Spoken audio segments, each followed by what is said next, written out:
The role of the Army musician has changed over time.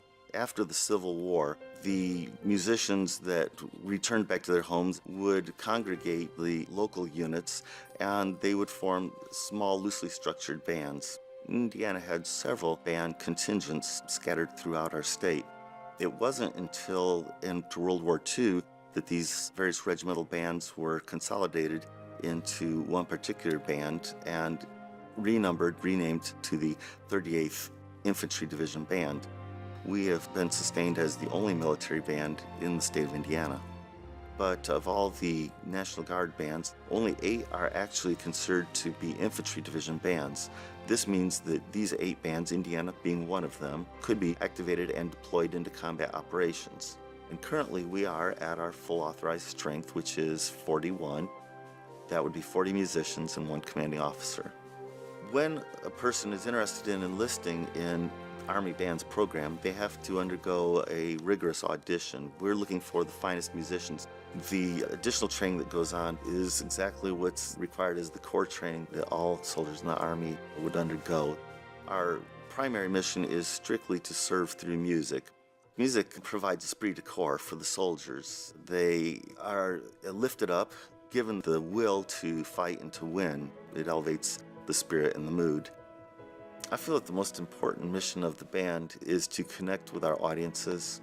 Community outreach is very important, and so we want to help to create a connection between the citizen and the military here in Indiana. It's important that our public knows that the U.S. Army, as well as all our armed forces, aren't just fighting forces. The Army has many roles. One of the missions of the Army bands in general is to tell America's story. And I think this is something that is critical to make that connection between the Army, the music, and the civilian population, is to never forget periods of time through our history that we endured and survived and succeeded, and how we can connect it with music. For a lot of the older people in the audiences, these are memories of the time that they served or that they lived through when America was fighting overseas.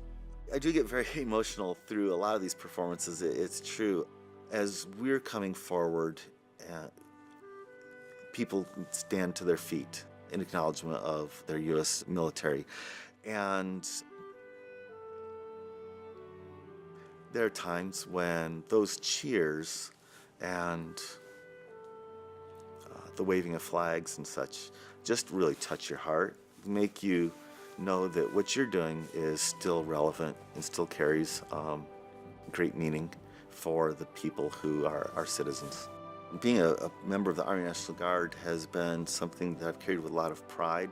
Having that association with our U.S. military through music has just been one of the highest points in my life.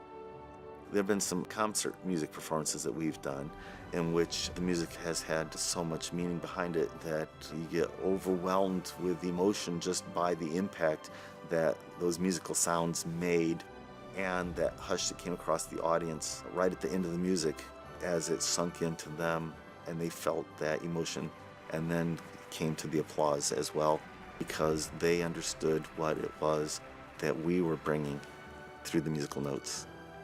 And it is a supercharged emotional impact, without a doubt.